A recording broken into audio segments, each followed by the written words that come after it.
But cultivating the witness is an interesting thing, and what I want to say to you about this is that it's where you begin to step outside and no longer identify yourself with the outer and all that your senses tell you, and begin to reprogram this subconscious mind of yours, which is what does almost all of the activities of your life, the subconscious mind. You know, your conscious mind thinks about things, like when you're learning to drive, it says, you know, put the foot on the brake and then slow it down and turn this and slow it and do this and, you know, put your signal on and endless kinds of things that go through the conscious mind until ultimately the subconscious mind gets all of the suggestions, and then you drive, your subconscious mind takes you where you want to go. You see a red light, you stop. You don't say, red, right foot, better put it on the brake, better slow. You don't do any of that. Like even you sitting, all of you sitting right here in this room. You know, you got here, you sit down, nobody told you how to sit, where to put your hands, how to do this, you know, how to listen. You just do all of this subconsciously. Your subconscious mind gets programmed all the time. And the witness is where you want to be able to step outside and look at what it is that you have trained your subconscious mind to do. I wrote a whole book about this called Excuses Be Gone, about retraining this habitual mind of yours that does nothing but continuously have you redo the same things over and over and over again, where you want to learn to just walk a different way in your life. And the way that you do this is by starting to witness what it is that you're doing. And one of the suggestions I give to everyone at my talks is this, to recognize that the last 5 minutes of your day before you go to sleep at night are 5 of the most important minutes that you live all day long. Because this is the time when you are preparing your subconscious mind, which is most comfortable with your unconscious mind. Your subconscious mind learns the most when it is in its unconscious state, in your sleep state. So as you're about to go into sleep and your mind is busy doing all of the kinds of things that it does, you are really preparing the universe to offer you up experiences that match up to whatever you're placing into your subconscious mind. And this is a hard concept for people to get, but this is how the world works. This is how the universe works. And I suggest to you that you don't spend the last 5 minutes of your day reviewing all of the things that you don't like, and all of the things that you don't want, and all of the people that upset you, and all of the hurts that you have, and all of the reasons that things are not going well, and all of your illnesses, and all of the things that you can't do, and how sorry you feel for yourself, and all of it. You don't want to do that because you're about to marinate for the next 8 hours in your unconscious mind, which is most comfortable with your subconscious mind.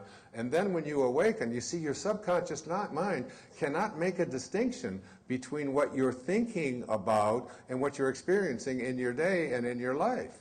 It just says, if you're thinking it, that must be what you want. And I'll just offer you up experiences that match up to what you're thinking. So you want to be really careful as you go off to sleep at night to make sure that you are placing into your subconscious mind, which is about to enter its unconscious state, only that which you want to materialize and manifest tomorrow morning when you awaken and throughout the entire day. And so many people make the mistake of using the last 5 minutes before they enter into this 8-hour marinating period by going over the things that they don't like, that they don't want, that shouldn't have happened, that really upset them. And so you want to make the shift. This is from the book of Job. In a dream, in a vision of the night, when deep sleep falls upon men, while slumbering in their beds, then he opens the ears of men and seals their instruction. Then he opens the ears of men and seals their instruction while they are slumbering in their beds. Job 33, verses 15 and 16. So while you're sleeping, you're getting instructions. But first you've got to place it in your mind and then experience it and witness it. And as you go to sleep at night, you witness everything working out perfectly. I am healthy. I'm going to be walking. I'm going to be in a divine relationship. I'm going to be, attracting the right prosperity. I'm going to have divine relationships with everyone I encounter. I'm going to have the most marvelous day tomorrow. I'm going to help 25 people. Whatever it is, you just place into your imagination, feel what that feels like, and then go off to sleep and receive your instructions. Cultivate the witness. Able to perform miracles and attract miracles into your life, you have to purify this temple that you live in. And your temple, the temple that you live in, is something that was intended into this universe with perfection. And any energy that comes into it, like yesterday I demonstrated the impact of aspartame and saccharin on the body. In 1,000 out of 1,000 cases in the eye of the eye, Hawkins describes how it doesn't make any difference whether the person knows or doesn't know. Whenever you put that artificial substance into your body, you are weakening your body. And letting go of addictions and letting go of the belief that these are things that have more power over you than you have to let go of them is one of the energy levels below that calibrates below 200. It isn't spirituality in this presentation here today is not about what church you attend and what scriptures you read. It's about how you stay connected to the perfection from which you were intended in the very first place. And I'd like you to really understand that. And when you do, you'll understand that anything that you do that is self-defeating to this temple, as the Sufis used to say, if you don't have a temple in your heart, you'll never find your heart in a temple. And it's about having a temple in your heart. It's about staying connected. And when you do, exercise becomes a regular part of your life. It's a spiritual experience.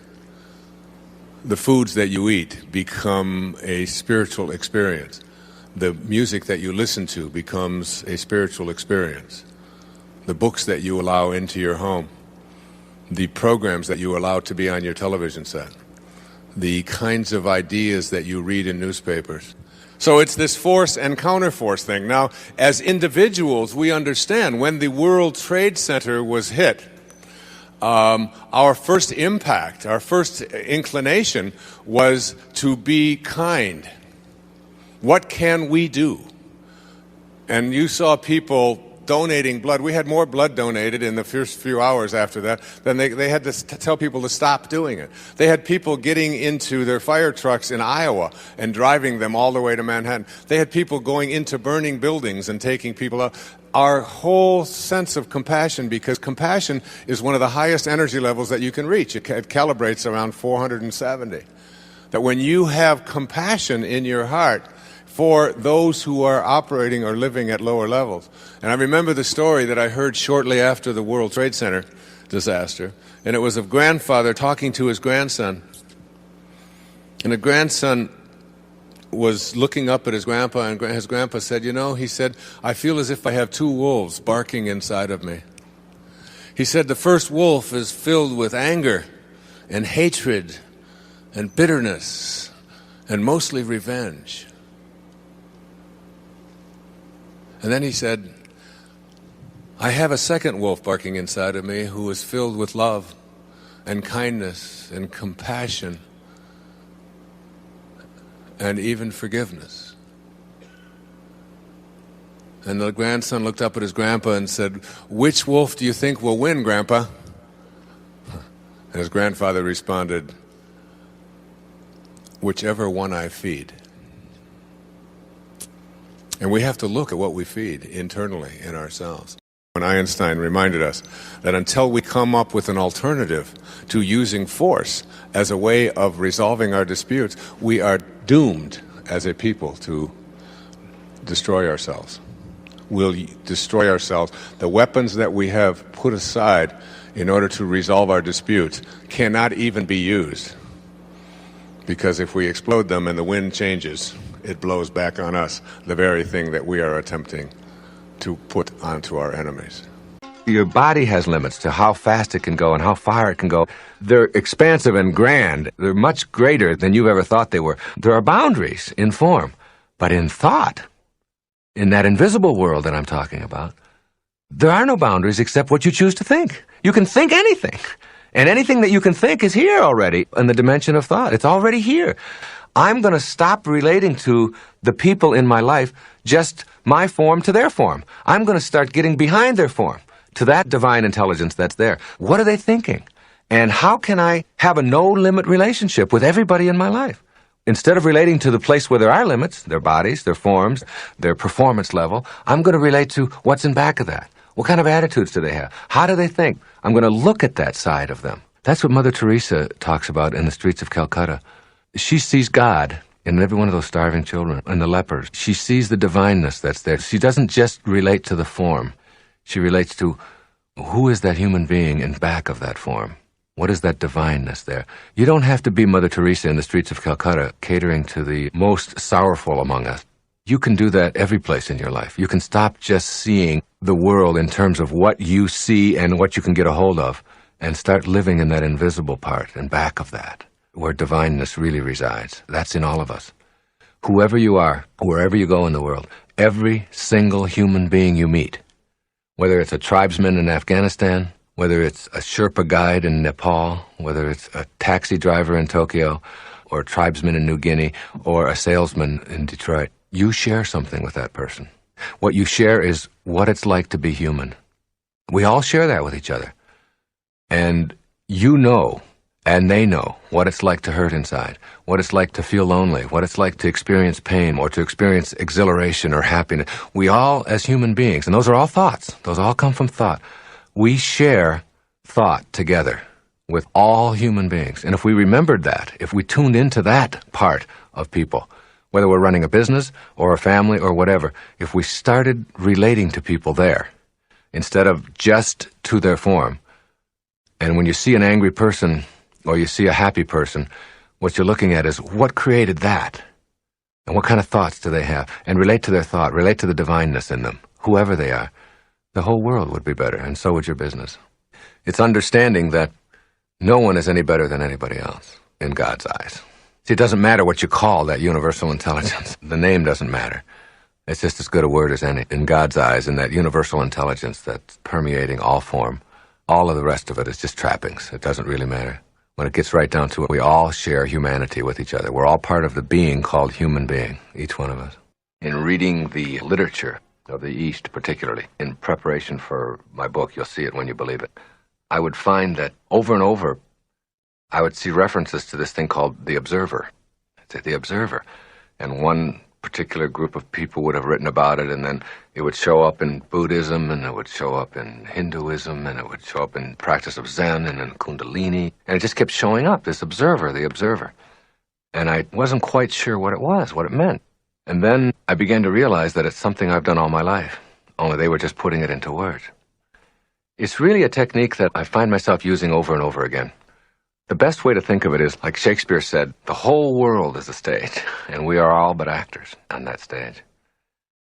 When you start to look at it that way, you begin to see yourself as having a lot of roles to play. And they really are roles. And we're all out there playing these roles.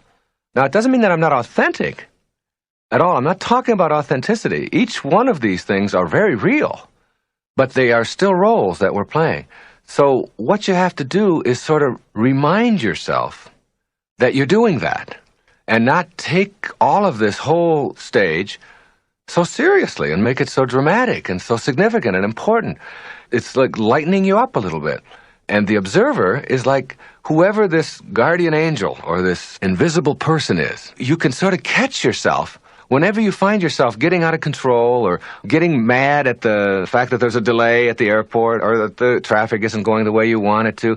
That invisible guardian angel, that eye that can be in back of you, can put the skids on that right away. That person can say, I'm watching you. I'm watching your form. You know, Lily Tomlin had a great line. She said, how come when you talk to God, it's called praying? But when God talks to you, it's called schizophrenia, you know. But that God talking to you can be that invisible part of you. Then you start connecting to that. And I find myself, wherever I am in my life, whatever I'm doing, in back of myself, on my shoulder or whatever, and reminding me, how should you react to this? Send love here. How can we look upon all that we've done or failed to do and view it through the lens of our magnificence, especially when we've been trained to feel shame and self-reproach as a result of our perceived failures or flaws? We've all reacted to situations in the past in ways that we wouldn't want to today. I personally have done many things that I wouldn't choose to repeat, yet every recovering or recovered addict looks back with gratitude for the experience that brought him or her to a higher, more loving, sober place. As I've said in other places, true nobility is not about being better than someone else. It's about being better than you used to be. Every single experience in my life, right up to this day, was something I needed to go through in order to get to be here now, writing these words. What proof can I offer for this assertion? It happened. That's all the proof I need. As we look back on our life, we've failed at nothing. All we've done is produce some results. It's imperative that we send love to those who were hurt by us and forgiveness to ourselves to heal our inner agony. We can then view it all as what we needed to experience in order to get to a higher place. One thing I've learned in my 65 years is that virtually every spiritual advance I've made toward a higher, closer alignment with God energy has been preceded by some kind of a fall from grace. Such mistakes, in quote, allow me to write and speak from a more compassionate stance. That is, they always seem to provide me with the energy to propel myself to a higher place. Truly, I bless all of these failures, in quotes, because I know I needed to go there in order to get here. Be gentle and forgiving with yourself. Abandon any and all shame, and refuse to engage in any self-repudiation. Instead, learn from Leo Tolstoy, who said that the most difficult thing, but an essential one, is to love life, to love it even while one suffers, because life is all, life is God, and to love life means to love God. So love life, every moment of it, especially your blunder-filled past. Dr. Abraham Maslow, perhaps the most influential person in my life many years ago, what is necessary to change a person is to change his awareness of himself. Consider how you might want to follow his advice. You can never be mediocre because you are magnificent in every way. So seek ways to change your awareness of yourself so that you're fully aware of your magnificence and can become receptive to inspiration, your ultimate calling. Our life must be open to Spirit's guidance in order for us to feel inspired. When the calendar becomes frenzied, full of unnecessary turbulence because we fail to simplify, we won't be able to hear those long-distance calls from our source, and we'll slip into stress, anguish, and even depression. So whatever it takes to feel joy, we simply must act upon it. Regardless of our current station in life, we have a spiritual contract to make joy our constant companion. So we must learn to make a conscious choice to say no to anything that takes us away from an inspired life. This can be done gently, while clearly showing others that this is how we choose to live. We can start by turning down requests that involve actions that don't correspond with our inner knowing about why we're here. Even at work, we can find ways to keep ourselves on an inspirational agenda. For example, during my years as a college professor, I recall being asked over and over to partake in activities that didn't correspond with my own inspiration. So I devised a simple solution. I took on more teaching assignments, and in exchange, my colleagues attended curriculum meetings, served on research committees, and wrote building improvement reports. I consistently listened to my heart, which always demanded joy. Keep in mind that it's only difficult or impossible to accomplish joy when we engage in resistant vibrational thinking. If we know that we don't have to live a life stuffed with non-joyful activities, then we can choose the way of inspiration. Opting for joy involves giving ourselves time for play instead of scheduling a workaholic nightmare. We deserve to feel joy. It's our spiritual calling. By giving ourselves free time to read, to meditate, to exercise, and walk in nature, we're inviting the guidance that's waiting patiently to come calling with inspirational messages. The bottom line here is that we can simplify life by cutting down on the busy work that keeps us off purpose. We must curtail such activities and listen to Spirit, staying aware of joy and how simple it is to access. on the fateful day of September 11, 2001. What stuck in my mind were the cell phone calls made by the people on the ill-fated planes. Every single call was made to a loved one to connect back in love or to express final words of love. No one called the office or asked their stockbroker for a final appraisal of their financial status, as relationships that weren't love-based didn't enter the thoughts of those who knew they were leaving this physical world. Their top priority was to be certain to close out their lives in love. Tell the kids that I love them. I love you. Give mom and dad my love. Just as love is the priority in the final moments of life, so it must be as we simplify life now. We can go toward a clearer life by examining and purifying our relationships with those we love, with ourselves, and with God. What we're looking for are connections that keep us in an energy of love, which is the highest and fastest energy in the universe.